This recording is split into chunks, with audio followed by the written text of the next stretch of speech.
back to my channel. Today I have a guest, it's my friend Claudio. Hi. And we're gonna be comparing like two vegetarian burgers. So the original idea was to go and get Impossible Whopper from the Burger King, which is relatively new by this time. And another Impossible Burger that we regularly eat in different restaurants in Brooklyn. And that's what we did. We went to one of those restaurants, and what they said was that Impossible is running out. They're running out with their patties, so basically they're not sending patties to like most of those random restaurants anymore. So instead of that, they had the Beyond Burger. So that's what we have. This is a Beyond Burger. That's the Impossible Whopper from Burger King. Yes. So it seems they're struggling with supply. Yeah, which is, good news. It seems that everybody's crazy about this Impossible Burger. Yeah, and I never ever tried it. So I don't know if you had it. Oh yeah, he never tried first time. So I'm very curious to try both of them. I was much more curious about the Whopper, but let's see. Yeah. Okay.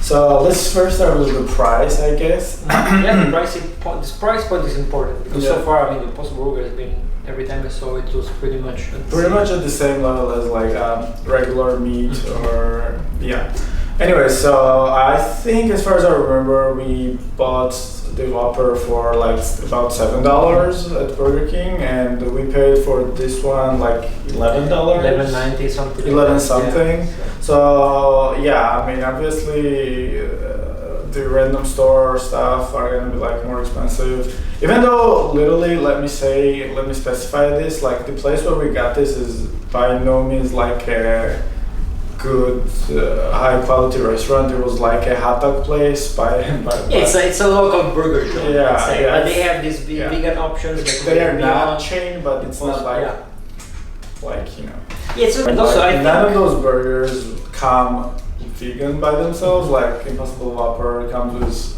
mayo, but you can obviously veganize. You just ask the person to take the mayo out. And also I was also reading that they usually normally cook it on the same grill that they use, but you can ask to have it cooked on a separate. You can ask them; they're gonna do it for you. And also I think because I think Burger King has been working on this for a while, and their main struggle was shortages, so the supply, because Impossible food was not able yet to get the supply they need, and also the price point.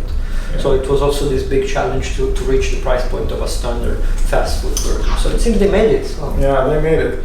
Okay, let's finally try the moment of truth. Which one should we try first?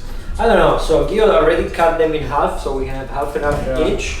So let's just see how they look. So this seems really like a standard patty. Yeah, that looks like like a standard fast food patty. Yeah. While this one, like Beyond Burger, has like more meaty texture. I think it looks like a real meat more. Let's show it. You know what? You take this as well, so we have it half. So you can see the Beyond Burger is much thicker. It looks more like a one of those handmade burgers that you find in some joints that are like grind and put them together. While the Impossible Whopper does look like a regular fast food. Fast food, very thin, very perfectly round. And honestly, what I had Impossible Burgers before in different places. Like I ate them, and what I was surprised with was that Impossible Whopper looks much bigger than what I'm used to, because when I used to have like Impossible Burger somewhere else, the patties are kind of smaller. Maybe they're like pressed deeply here, but I don't know if there's a difference according to the amount of the meat, but I don't know. Anyways, let's try the Beyond Burger first. Okay. And then we'll try the Impossible Burger because it definitely smells like meat, right? Like less intense. Less intense, but still like meat. Yeah, but also the consistency seems. Yeah, consistency definitely looks like meat. Like if you would show me and not tell me, I would think this looks like meat? Yeah, it looks more like, I would say, like chicken or turkey because it's very light, so it's very pink. You see, so it really doesn't look like beef, but it definitely looks like turkey or chicken. Yeah, it looks like meat. Yeah. Cool.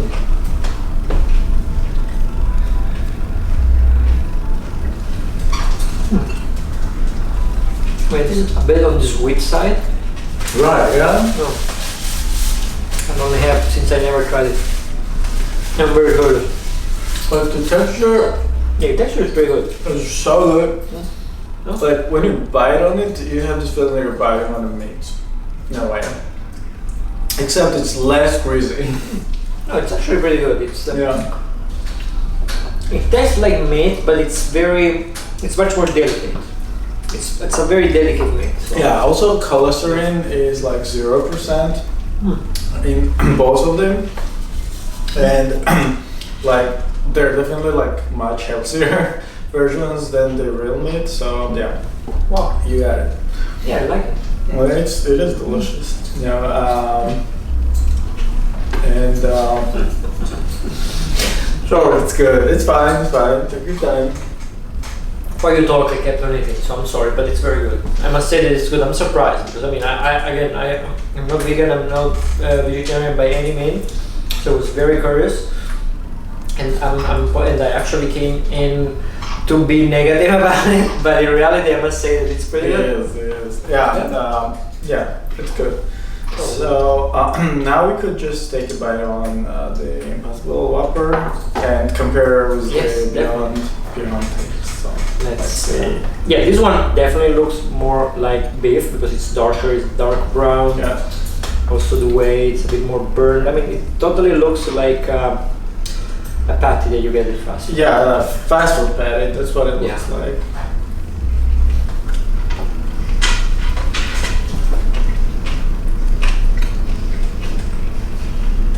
It tastes exactly like a fast food burger. Also, in this case, it's more delicate. It's let's say lighter taste. I would say it's not as heavy as usually it's, you get. The flavor is not as not as intense as the Beyond Burger. No, but I like it more. It's more tasty. Because like Whoppers are supposed to be like more smoky, and you can definitely feel smokiness more. Yeah, it's definitely more smoky. That's totally right. Personally, as a meat eater, let's say, what I usually keeps me away from fast food is the belief that the quality of the meat is not as good as the one you can do by yourself at home, if you can get it home, or at a gourmet place. So it's that feeling that the food you eat, besides being unhealthy, because when you want to have burger and fries, you just want to have burger and fries. Yeah. It's just the fact that maybe the meat comes from those farm that you see in documentaries, with cows that are not very well treated and stuff like this. So, but when you think about the Impossible meat, that it's not made in that way, and I assume it's going to be pretty much the same that you can already buy somewhere else. So I think it's also from a quality standpoint, it's a much higher level. Yeah, you can tell. At a very good price point. So. Yeah. I mean, that's exactly what I was gonna say. That like quality of this food is actually, in my opinion, like much higher than the regular meat you would get at the Burger King. Burger King. Yeah. Like literally, if you're gonna get this is healthier and better and higher in quality than their actual Whopper. So I mean, you have this option, and it's healthier and it's good. And one last thing we have to talk about is the accessibility, because like other Impossible Burgers, like we said in the beginning of the video, like they're running out the patties, so they're not sending them. So like it was pretty like we literally went like to several restaurants, and none of them had like Impossible patties. So basically, right now you can access Impossible Burger at Burger King, but usually where you would have Impossible Burger, they now have Beyond Burgers. So, like, Well, I mean, it's. I was reading a few articles before this video, so it seems that they had, but I mean, they've been having struggles with shortages of supply for the past few months. They recently announced that the shortages were over, but I mean, just a few hours ago, we went to a local joint and they told us that they didn't have Impossible Burger for weeks. Actually, Yeah. And she even showed us a letter they received. They said we're coming back, which I think they're really good. Both of them are tasting delicious. You know, it's been a really long way for vegans and vegetarians for myself. Like, I remember when I was eating like quinoa and lentil and nothing else, and now we have like fast food burger version, which is pretty close to the real one. I mean, I think the real step with Impossible Meat is the fact that it's also for omnivores, because I mean it's just meat made in a different way. So you don't really have the difference. You don't really have to do some effort, some sacrifice in your diet. You can just go to Burger King and get a burger. So. It's not it. It's about like caring about the environment, and it's about caring about the animals. It's about caring about your own health. And it's great that you have this option. So yeah, why don't you do it at least sometimes? Anyway, so that's the end, I guess. And also, I wanted to say that Dunkin Doughnuts has this Beyond Meat sausage for the breakfast, which I tried, but I could do a review if you want. So let me know down in the comment section below. And also, Subway in September is coming up with that's great. like a meatball burger, and the meat is going to be from, I think, either Impossible or Beyond Burger, Nice. like one of them. So, anyways, it's definitely good to see this movement. Yeah, I like it's pretty trendy now. Yeah, I'm a nostalgic, so I'm always again, but it's it's good. Definitely, it's good. I mean, I cannot say. Even Claudio likes it, so it really has to be good. Yeah, even I like it. So. Okay, anyways, see you guys next week. Thank you. Thank you, Claudio. Thank you, people. Bye. Bye. Enjoy your burgers. Yeah.